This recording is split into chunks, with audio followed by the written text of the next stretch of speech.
Morning guys, welcome back to my channel and welcome back to another blog. এখন বাজছে সকাল 11টা। আজকে এখন থেকেই ব্লগটা স্টার্ট করছি। আশা করছি তোমাদের ব্লগটা দেখতে বেশ ভালো লাগবে। চলো তাহলে আজকের ব্লগটা স্টার্ট করি। সকাল সকাল ঘুম থেকে উঠে সকালের কাজ মোটামুটি সব কিছুই কমপ্লিট। মানে বুটুকে ব্রেকফাস্ট করিয়ে দিয়েছি, বিছানা গোছানো ডান, সমস্ত কিছুই হয়ে গেছে। খালি এখন কাজ হচ্ছে গিয়ে ঘরটা পোছা লাগাতে হবে ঝাড় দিয়ে, আর বুটুকে স্নান করাতে হবে। এই কাজ দুটো রয়েছে। আজকে ব্লগ একটু দেরিতেই স্টার্ট করেছি আসলে। আর ডিসেম্বর মাসে ঠান্ডা সেরকম ছিল না, কিন্তু জানুয়ারি থেকে মনে হচ্ছে ঠান্ডাটা বেশ পড়েছে। আজকেও বেশ ভালো ঠান্ডা রয়েছে। যাক, শীতের সময় একটু ঠান্ডা না পড়লে ভালোও লাগে না, একটু ঠান্ডা ঠান্ডাও ওয়েদারের দরকার আছে, তাই না বলো? ঠিক আছে, চলো দেখি এবার টুকটুক করে একটাই কাজ আছে টুকটুক করে, সেটা হচ্ছে ঘর ঝাঁটা দেওয়া আর তারপরে পোছা লাগানো, তারপরে বুটুকে স্নান করানো। এই করতে করতেই তো দুপুর হয়ে যাবে, 11টা অলরেডি বাজে। চলো সেই কাজটাই শুরু করি তাহলে। সুন্দরী চলে এসছে আর হাতে করে কি একটা নিয়ে এসছে। কে দিল বুটু এটা? দাদু। দাদু? আচ্ছা, তুমি সবাইকে আগে গুড মর্নিং বলে দাও তো একটু বাবা। Good morning. Good morning. Good morning. কোথায় যাচ্ছ? খেলতে যাচ্ছ? ব্যাট। এই দেখো আমাদের এইখানটা ঠিক এরকম একটা জিনিস রয়েছে। ব্যাট কোথায় আছে? চ দেখি, চ কোথায় তোর ব্যাট। দিয়ে আসলাম। হ্যাঁ দেখো, যেটা দেখাচ্ছিলাম, দেখো চেয়ারগুলো বসার জন্য ব্যবহৃত হয়, কিন্তু আমাদের চেয়ার ব্যবহৃত হয় কিসের জন্য? জামা কাপড় গুছিয়ে রাখার জন্য। অবস্থাটা দেখো। আর এইখানে আল্লা, এই আল্লাটাকে না খুব তাড়াতাড়ি রিপ্লেস করে এখানে একটা আলমারি নিয়ে আসবো। কেননা আল্লা না জামা কাপড় এরকম গোছানো থাকলে কিরাম যেন একটা লাগে মনে হয়। দোকানে অলরেডি কথা বলে এসেছি, একটা আলমারি খুব শিগগিরই কিনে নিয়ে আসবো। নিয়ে এসে এই সমস্ত কিছু এখান থেকে রিপ্লেস করবো। এই জামা কাপড়গুলোও রিপ্লেস আর এগুলোও সব রিপ্লেস, মানে সবকিছু আলমারিতে ট্রান্সফার হবে। অ্যাটলিস্ট তাহলে ঘরটা দেখতে একটু গোছানো লাগবে, নইলে ঘরটার যা অবস্থা লাগে না, সে কি বলবো। এটা খুব শিগগিরই ওই জন্য চেঞ্জ করবো। ওইটা হচ্ছে আমার বইয়ের আলমারি, তার মধ্যে দেখো আমি আমার স্কিন কেয়ার প্রোডাক্ট ঢুকিয়ে সব রেখে দিয়েছি। তুমি কি করছো?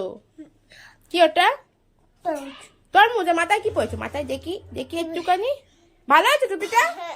বুটুর এটা নতুন টুপি। আমি কি করবো তরমুজ নিয়ে? তুমি খাও, রাখো ওখানে, রেখে দাও। খাবি না তো রাখতে কি অসুবিধা হচ্ছে তোর? দেখো নতুন টুপি আসছে, যে টুপি পরে বসে আছে। গরম লাগবে না? এখন টুপি পরে আসছে। এই দুটো টুপি ছিল, কিন্তু দুটো টুপি না খারাপ হয়ে গেছে। এটা দেখো, এখানে উপরে একটা পাপ্পি ছিল আর কি, সেটা উঠে চলে গেছে। আর এটার তো বাঁধার যে জায়গাগুলো, এগুলো খারাপ হয়ে গেছে, তাই এই টুপিটা নতুন আনিয়েছি। বুট্টু, তোমার টুপি কি কালারের? ব্লু। ব্লু? তো পছন্দ হয়েছে? হুম।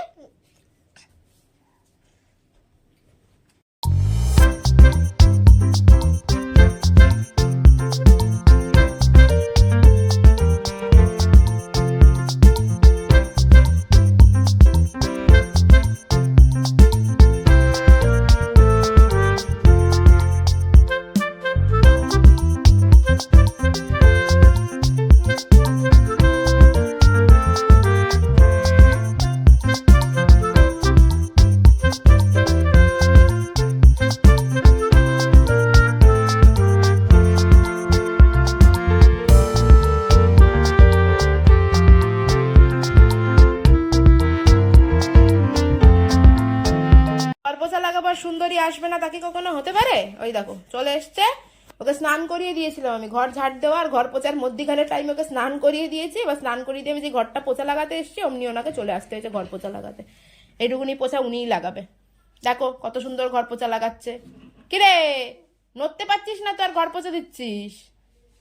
হ্যাঁ, দে আমায়, দে, আমি দিয়ে নি, দে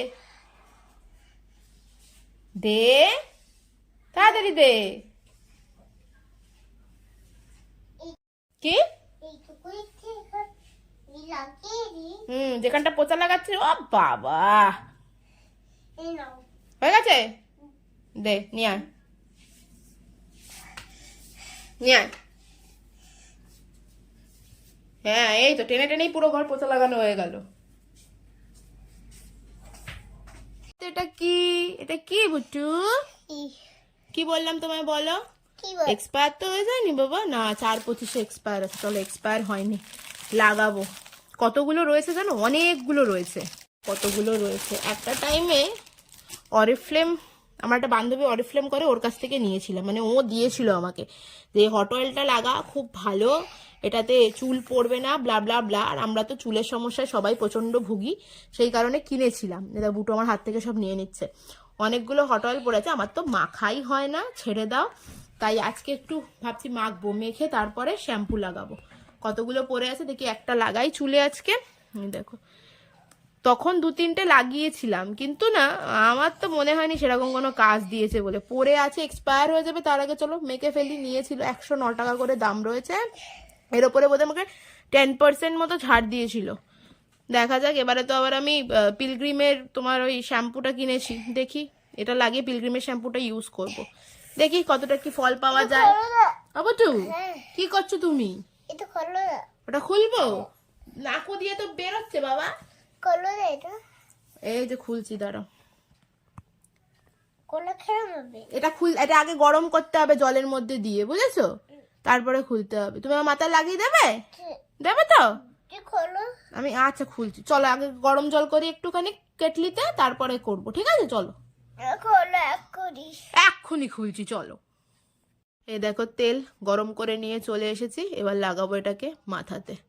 এই তেলটা না নন স্টিকি একেবারে, জানো, মানে মনে হয় না, বলে একদিন রাখা ভালো, কিন্তু আমি আর কালকে টাইম পাইনি। আজকে শ্যাম্পু করব, এখনই লাগিয়ে নেব। বাবা চলে এসছে, বাবা এখন বুটুকে নিয়ে কিছুক্ষণ খেলা করুক, সেই সুযোগে আমি তেলটা লাগিয়ে নিই। তেলটা লাগিয়ে নেওয়ার পর না বুটুকে খাইয়ে দেব মাছটা ভেজে, তারপরে আমি আজকে স্নান করব। কেননা কি বলতো, এটা এটা লাগানোর পর বেশ কিছুক্ষণ রাখতে হয়, বেশ কিছুক্ষণ তো রাখতে পারবো না, ঘন্টাখানেকই রেখে দেবো, তারপরে স্নান করব। জাস্ট স্ক্যাল্পে লাগাতে হয়, কতটুক ফল আমি জানি না, কেননা আমার সেরকম ভাবে লাগানো হয়নি। সত্যি কথা বলতে, দেখলেই তো সব পড়ে রয়েছে আমার।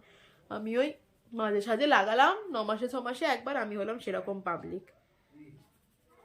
লাগিয়ে তো ফেলি আপাতত, তারপরে দেখছি কিছুক্ষণ রেখে তারপর শ্যাম্পু করে ফেলবো।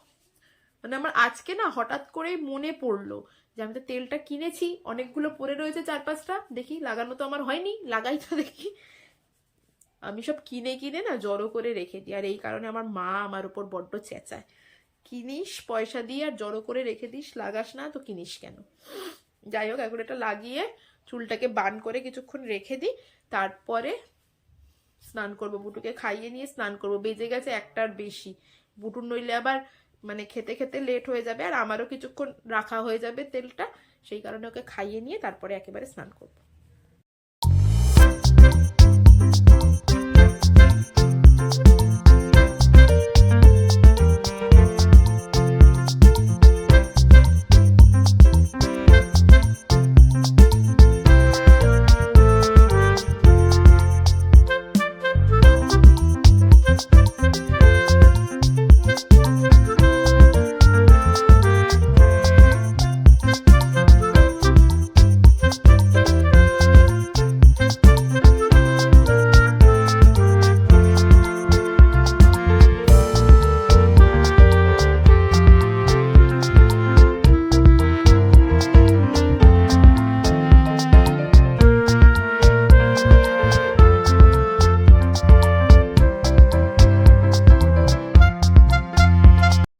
মাখা তো হয়ে গেছে, বুটুর এবার মাছটা ভেজে ফেলে বুটুকে আগে খাইয়ে দিই, তারপরে বাকি কাজ করব। বুটু এখন বাইরে খেলা করছে, দাঁড়াও দেখাচ্ছি। জল নিয়ে খেলা হচ্ছে, জামা ভিজছে না তো, দেখো হাতে করে নিয়েছে, জামা ভিজছে নাকি তাই দেখো।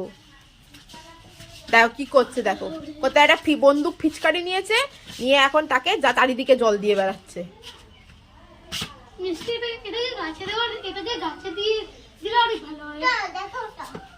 চ দেখাবো, চ গাছে দিতে বলেছি, ওরা তুলসী গাছে দিচ্ছে গিয়ে। নে, মাছ ভাজা হয়ে গেছে, ভাত খাওয়াবো এবার বুটুকে। আর ওই দেখো কালার করতে বসেছে, ওখানে বইয়ের মধ্যে কালার করছে, যেটা নিয়ে যেটা কি বলে খেলা করছিল জল নিয়ে, জল পুরো ভরে একেবারে জামা ফামা ভিজিয়ে চলে এসছে। আবার ড্রেস চেঞ্জ করিয়ে নিলাম, এখন এবার কালার করতে বসেছে। সবে আমি স্নান করে আসলাম, বুটুকে খাইয়ে আমি নিজে খেয়ে স্নান করে সবে উঠলাম। আমি ম্যাক্সিমাম দিনই কি করি বলো তো, ম্যাক্সিমাম দিনই না আমি খেয়ে নিই তারপরে স্নান করি, আর আমার স্নান করতে করতে অনেকটা লেটও হয়ে যায়। এখন প্রায় 3:45 বাজে, এখন এইসবে স্নান করে আসলাম। চুল দেখো পুরো ভিজে আমার, দেখেছো কি অবস্থা। এই স্নান করলাম। আজকে তোর ভিডিও এডিটের কাজ নেই, তবে আজকে একটা কাজ আছে, দাঁড়াও কি বলছি। আজকে যেহেতু ভিডিও আমার দেওয়া নেই, তাই ভিডিও এডিটের কাজটাও নেই। আমি ম্যাক্সিমাম দিনই অল্টারনেটিভ ডেতে ভিডিও দিই, তো ম্যাক্সিমাম দিনই আমি আগের দিন পরের দিনের যে ভিডিওটা দেবো সেটার কাজটা এগিয়ে রাখি। কিন্তু আজকে না একটু সাডেন প্ল্যান হয়েছে যে আমরা একটু শ্যামনগর কালীবাড়িতে যাব পুজো দেওয়ার জন্য, সরি পুজো দেওয়ার জন্য যাব। কারণ শ্যামনগর কালীবাড়িতেই পৌষ মাসে না, শ্যামনগর কালীবাড়িকে না মূলজোর কালীবাড়ি বলা হয়। পৌষ মাসে মায়ের কাছে মূলো দিয়ে পুজো দেওয়া হয় আর কি। আর তার সাথে ওখানে মেলাও বসে, পৌষ মাসটা পুরোই ওখানে মেলা থাকে। তো ভাবলাম যে আজকে একটু যাই, ঘুরে আসি, মার কাছে পুজোও দিয়ে আসি আর একটু ঘুরে আসি। অ্যাকচুয়ালি কি বলো তো, আমাদের সাডেন প্ল্যান না হলে না সত্যিই যাওয়া হয় না। ম্যাক্সিমাম টাইমই আগের থেকে যখন প্ল্যান করা হয় সেই প্ল্যানগুলো সব ভেস্তেই যায়। তো সাডেন প্ল্যান হয়েছে, তো এখন এবার রেডি হব। বুটু এখনও ঘুমাচ্ছে, রেডি ফেডি হয়নি, তারপরে বুটুকে তুলে রেডি করে বেরিয়ে যাবো আর কি। এরম করে তুড়ি মেরে রেডি হয়ে গেলাম। তোমরা ভিডিওতে দেখো কি তাড়াতাড়ি আমরা রেডি হয়ে যাই, তাই না? যাই হোক চলো, রেডি হয়ে গেছি। বুটুও ঘুম থেকে উঠে পড়েছে, বুটুকেও রেডি করিয়ে দিয়েছি। অলরেডি বাইরের দিকে হাঁটা লাগিয়েছে। একটা টোটো ভাড়া করেছি, মানে টানা টোটোতেই যাবো, কারণ বুটুকে নিয়ে যাওয়া ট্রেনে বাসে একটু মানে প্রবলেম হয় আর কি। সে কারণে টোটো ভাড়া করেছি, টোটো করেই যাব। টোটোও চলে এসছে, চলো এবার বেরোনো যাক। তালা দিচ্ছে, বুটু বেরিয়ে গেছে, আমি এই বেরোলাম। চুলটা না আমার একেবারে পুরো ভিজে রয়েছে, আজকে এত বেলা হয়ে গেছে স্নান করতে করতে, সেই কারণে হাতে একটা জাস্ট ক্ল্যাচার নিয়েছি, ক্ল্যাচারটা আটকে নেবো চুলে। টোটো চলে এসছে, মা বুটুকে নিয়ে চলে গেছে, তাই বেরোচ্ছি এবার। যাচ্ছ তুমি পার্কে? পার্কে কোথায় যাচ্ছিস? তুই ভুলে গেছিস কোথায় যাচ্ছিস? মেলা দেখতে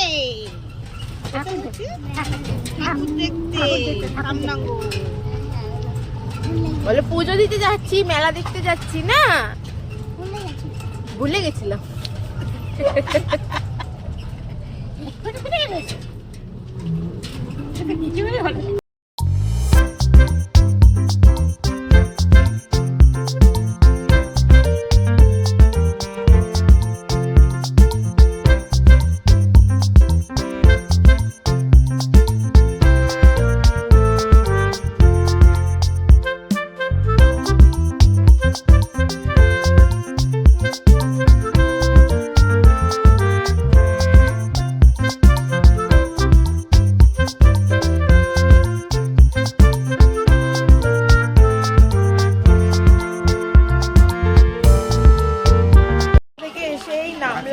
দেখো বুটুকে দেখো, বুটু প্রথমে এসে দোকান থেকে আগে কেনাকাটির জন্য বায়না শুরু করে দিয়েছে।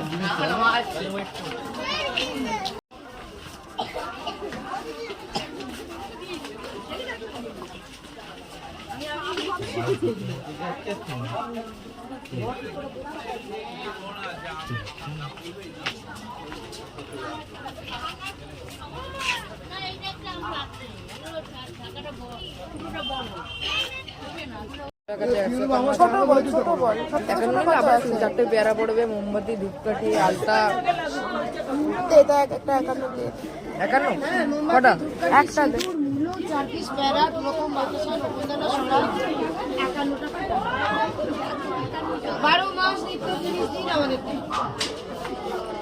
সবার আগে চলে গেলাম পুজোটা নিতে, মায়ের পুজোর ডালা নিতে। ডালা নিয়ে নিলাম। আর এখানে না পৌষ মাসে জোড়া মূলো দিয়ে মায়ের কাছে পুজো দেওয়া হয়।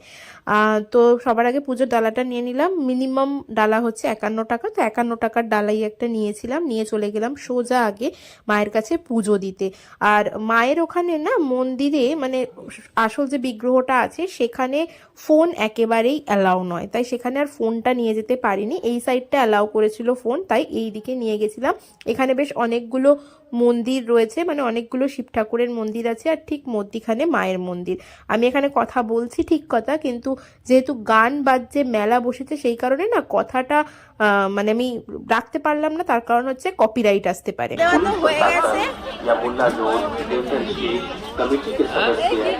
যথেষ্ট ভিড় রয়েছে এখানে মেলায়, যে চারিদিকে মেলা এদিকে রয়েছে। ঘুরবো, আগে প্রসাদটা নিয়ে নিই তারপরে।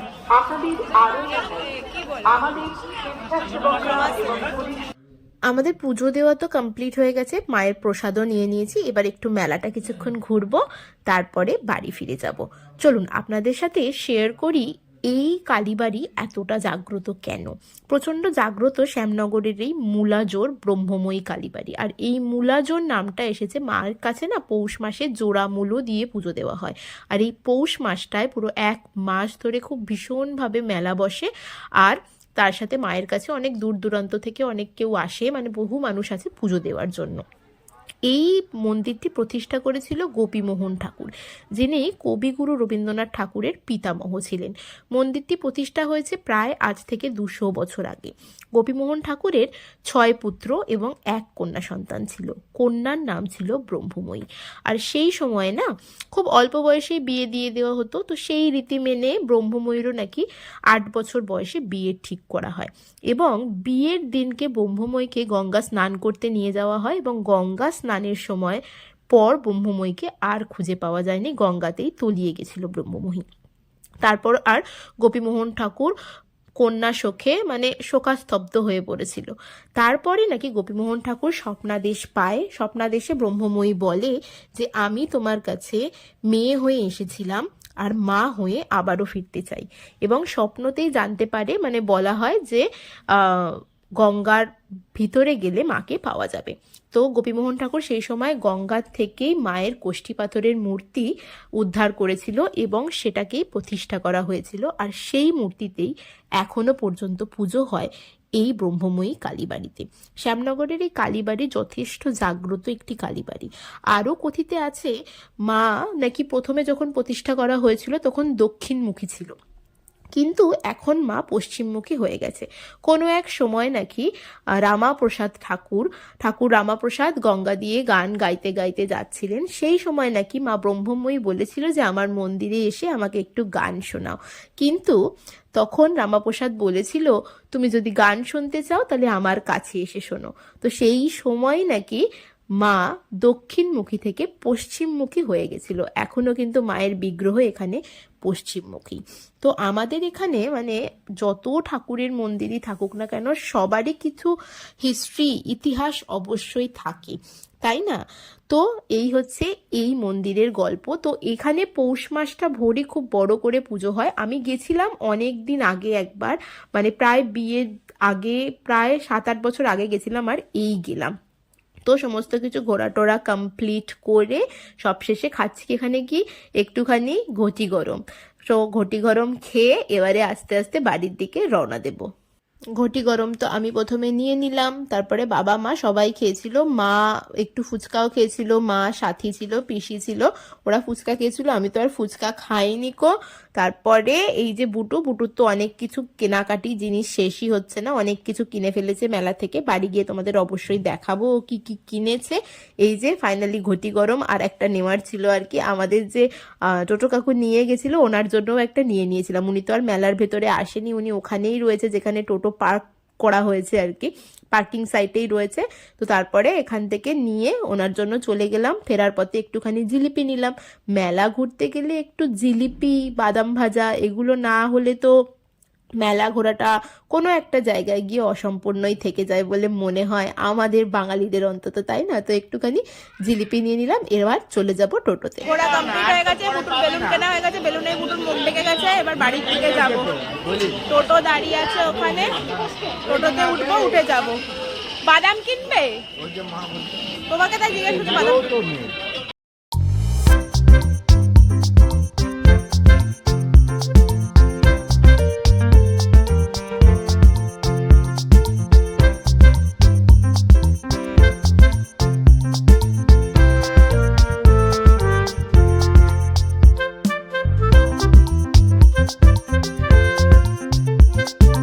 বাড়ি তো চলে আসলাম, আমার চুল এখনো শুকায়নি, এখনো ভিজে রয়েছে চুল, জানো। আসলে ক্ল্যাচার লাগানো ছিল, তো ক্ল্যাচার লাগানো ছিল বলেই এখনো মনে হচ্ছে চুলটা ভিজে। যাই হোক, পুজো টুজো দিয়ে বাড়ি আসলাম, বা চেঞ্জ করি, বুটুকে চেঞ্জ করাই, ক্লান্ত হয়ে পড়েছে। আমি অবশ্যই একটু ঘুরে আসলেই ক্লান্ত হয়ে পড়ি। আর আজকে না আমার খুব অম্বল হয়ে গেছে মনে হচ্ছে। ইনো কিনে নিয়ে আসলাম আবার দোকান থেকে, এখন একটু ইনো খাবো, চেঞ্জ করবো, দিয়ে একটু রেস্ট নেবো। যতই হোক এই জিনিসটা না হলে চলবে না, মেলায় খুঁজে পাইনি চারিদিকে, সেই কারণে এখানে এসেও কিনে দিতে হয়েছে। নাক দিয়ে গড়াচ্ছে আর একদিক দিয়ে আইসক্রিম খেয়ে যাচ্ছে খালি। ওরম করে তাকে কি দেখছিস? হ্যাঁ, ভিডিও? কি ভিডিও? তাই তাই জন্য ওরম করে তাকিয়ে আছিস? এটা খেতে গিয়ে খুব ভালো লাগে নাকি? কি কি কিনে এনেছে দেখো, এই দেখো